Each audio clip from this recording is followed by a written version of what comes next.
With me to talk about that and the president's speech at the UN, Dr. Sebastian Gorka, who is someone who gets MAGA as well as anyone. He's got the book coming out, Why We Fight, former national security editor for Breitbart News. Dr. G, I want to talk UN with you, but you have to give me your thoughts as someone who has been a victim of many media attacks.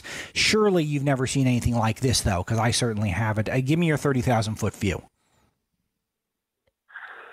No, I haven't. I don't think anybody has, but I got a taste of it last year. So I've just finished a piece that'll be going up on the Hill where I talk about the fact that this is what you get when your political opponent truly, utterly believes that the ends justify the means.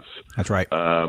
My personal experience is a very simple one. I spent more than 20 years in the national security arena, worked in the Defense Department as a professor, worked for you guys as an editor, and I was nobody for 20 years ever accused me of being a bigot, a racist, a white supremacist, or a fascist until I started working for Donald Trump and was defending things such as the travel ban that was keeping Americans safe after we came into office. As soon as I did, as soon as I became a political appointee for the 45th president, not only was I attacked, my mother was attacked, my wife was attacked, my teenage son was attacked by journalists, right. And I was labeled not only a fascist, but a Nazi. A Nazi, an actual Nazi.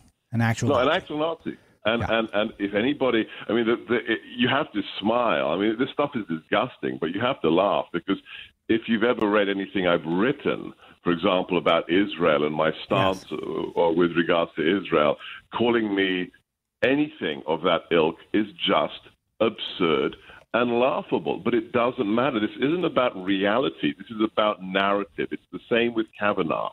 The narrative is, we are evil. If you're a Republican and if you work for Donald Trump or you're a political appointee like I was, you are evil. And as such, anything goes. And here's the statement of fact. Let's just write this down on a blank piece of paper.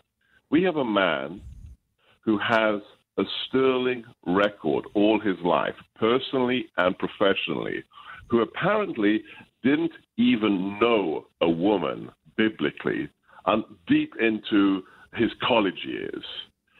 Yet we are supposed to believe this man was a rapist, a serial gang rapist. Yeah, part of a gang, a rape gang. He wasn't just a rapist, he was in a rape gang.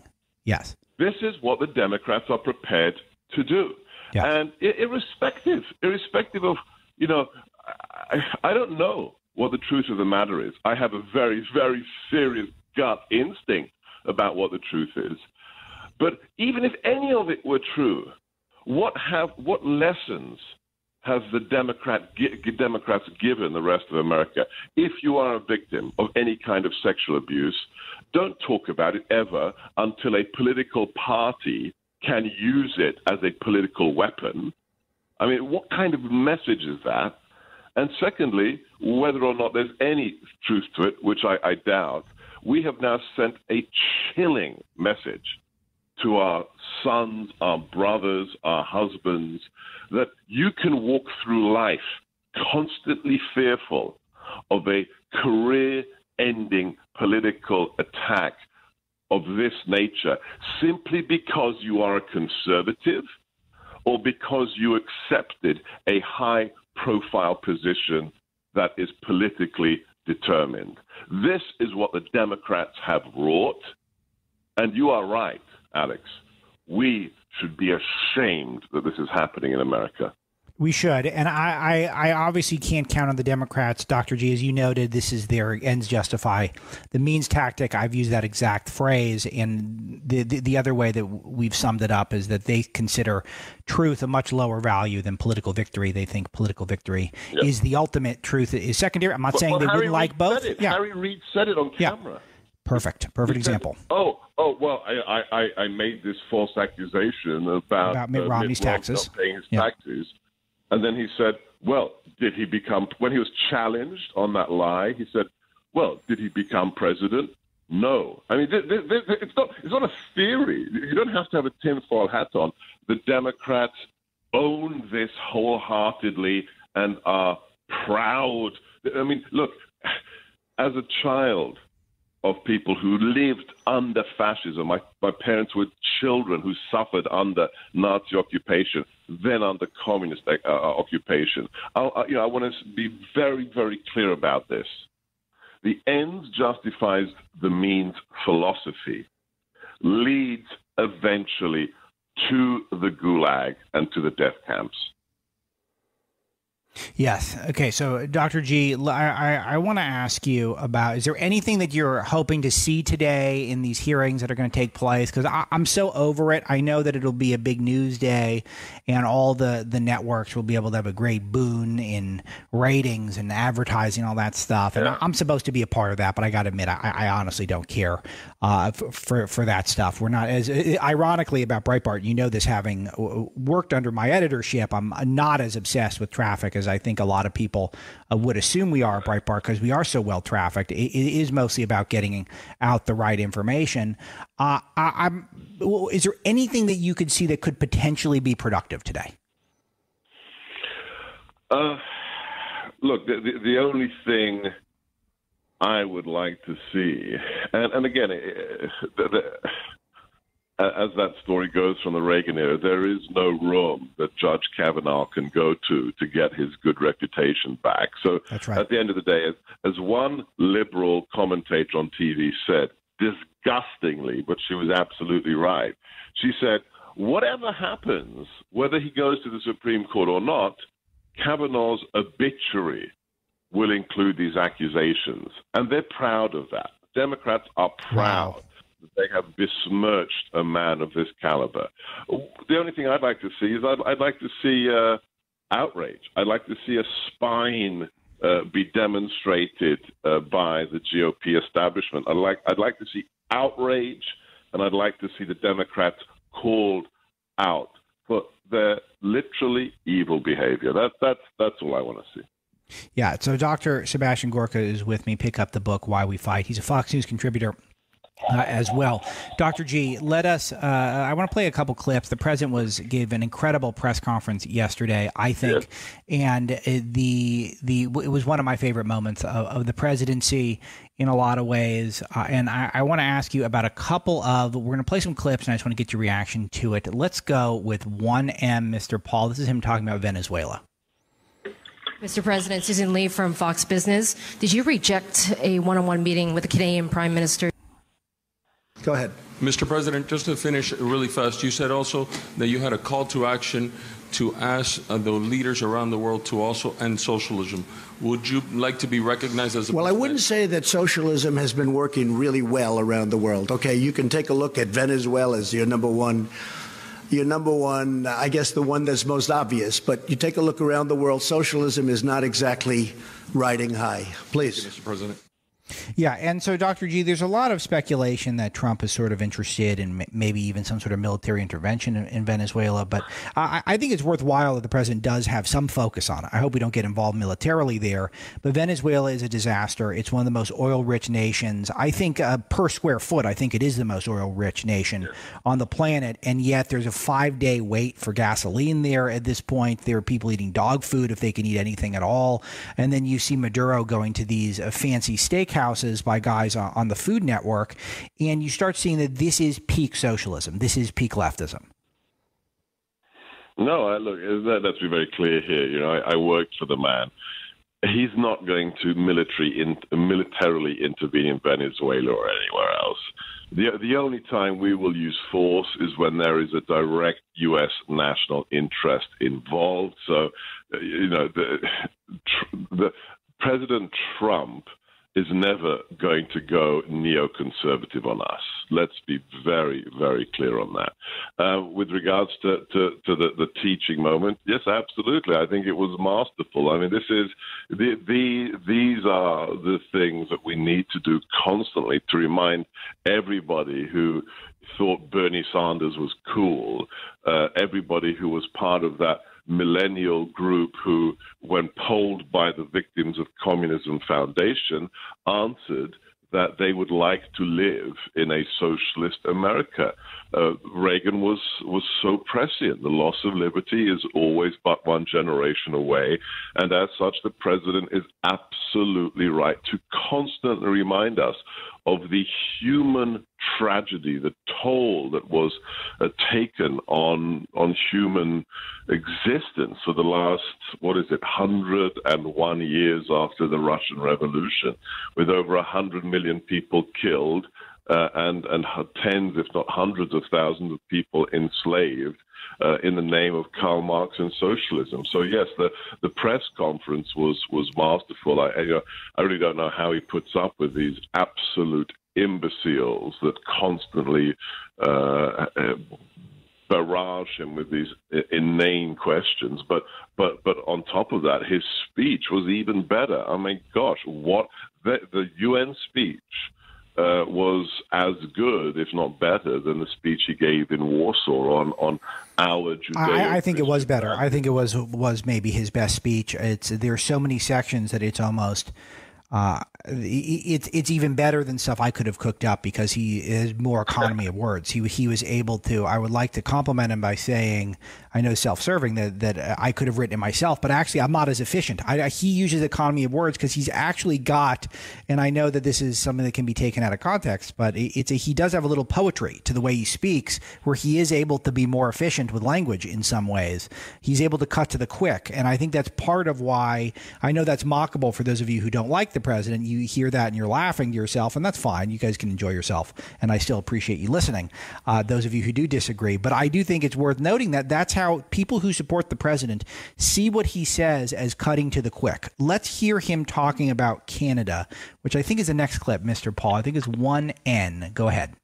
Mr. President, Susan Lee from Fox Business. Did you reject a one-on-one meeting with the Canadian Prime Minister Justin Trudeau? Yeah, I did. Why? Because his tariffs are too high and he doesn't seem to want to move, and I've told him forget about it. And frankly, we're thinking about just taxing cars coming in from Canada. That's the mother lode. That's the big one. We're very unhappy with the negotiations and the negotiating style of Canada. We don't like their representative very much. They've taken advantage. I love Canada, by the way. I have so many friends. I have everybody. It's so many friends. But that has nothing to do with this. I'm representing the United States. He's brilliant. And the tone, the dismissiveness of Trudeau, the light mockery without being totally inappropriate, and just acknowledging that if they want to get in our way, he goes on to say he's not going to he'll just do a deal with Mexico. I mean, it's so clear and it's so right on the money. I think the important point here is what you said, the tone. You listen to that clip and it just exudes one thing. I, Donald Trump, don't care what you, the elite, the media think. I just don't care. As I said in my speech, this is in my book. I have a photograph of the in Why We Fight. I have a photograph of the press conference the president gave in the Rose Garden the day he pulled us out of the Paris Climate Accord. And I say in the little subscript, I say this. Forget crushing ISIS and everything else. This was perhaps the proudest moment of my time in the White House, when the President of the United States, with no fanfare, no diplomatic garbage and fluff, stands up and says, I was elected to be by the citizens of Pittsburgh to be the president of America, not the citizens of Paris.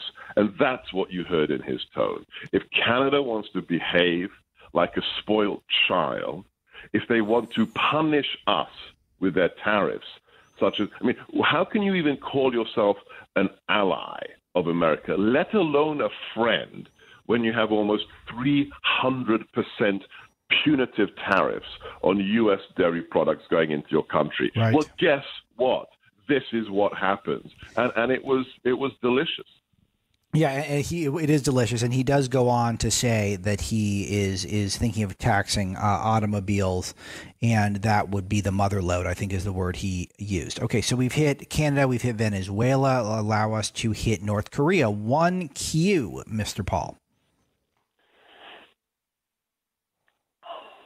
Paul, can we play 1Q? They said, Trump is saying these horrible things. He's going to get us into a war. you're going to have a war. Talking about Obama. If I wasn't elected, you'd be in a war. And President Obama essentially said the same thing. He was ready to go to war. You would have had a war and you would have lost millions, not thousands. You would have lost millions of people. Seoul has 30 million people, 40 miles and 30 miles from this very dangerous border. If I wasn't elected, you would have had a war. President Obama thought you had to go to war. You know how close he was to pressing the trigger for war?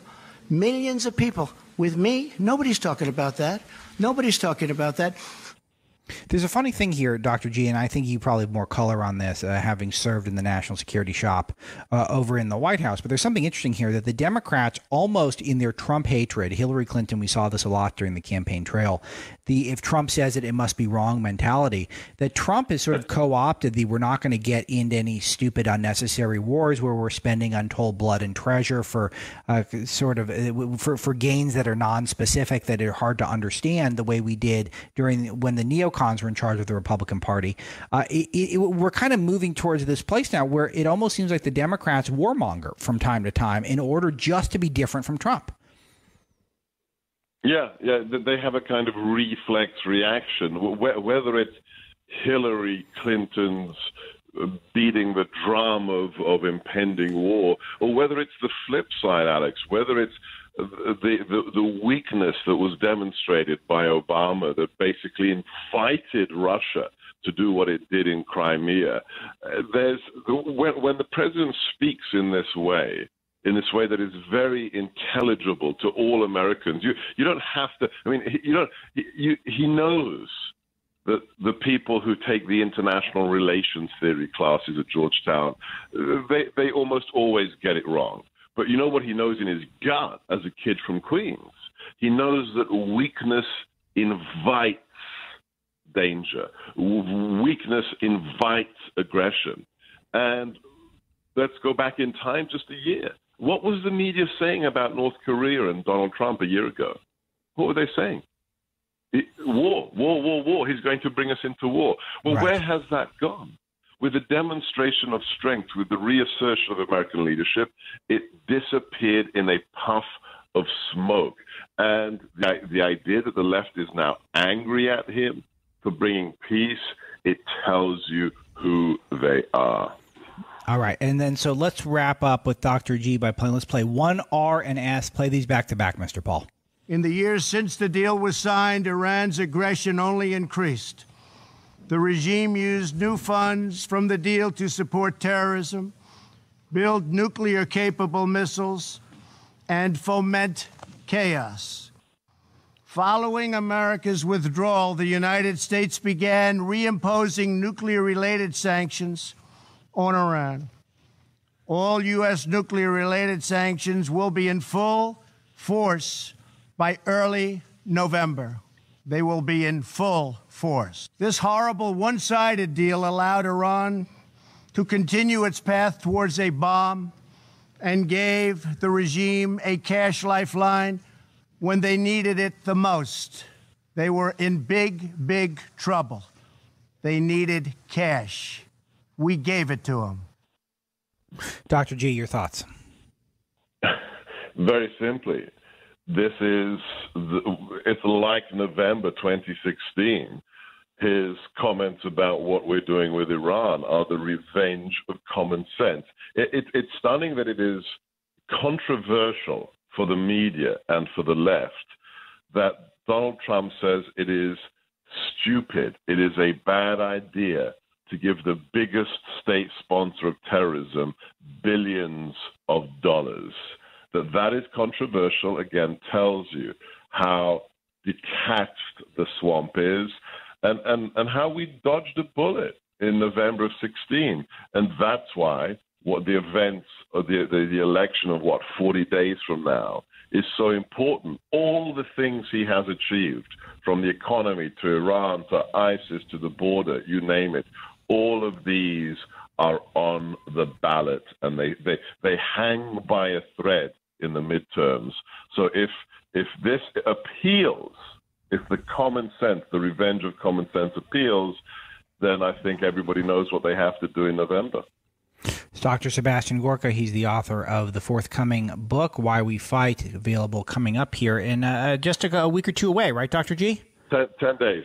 10 days. 10 days away. Great. So look forward to talking to you about that. That comes out also. Yours has already been mailed to you, Alex. Oh, my goodness. Thank you. I hope it's signed. I hope it's signed Dr. G specifically. Good. That's what I'm talking about. Thank you, Dr. G. You're the only one who got Dr. G as the signature. I appreciate that. Dr. Sebastian Gorka, always a pleasure to speak to him at this time, just about every week. Former White House official, former Fox News contributor, former Breitbart national security editor, and always bold warrior, and pleasure to talk to you. Thank you, my friend. We'll talk to you soon. Quick break. God bless. Thanks, Alex. Thank you, Dr. G. We'll be right back on Breitbart News.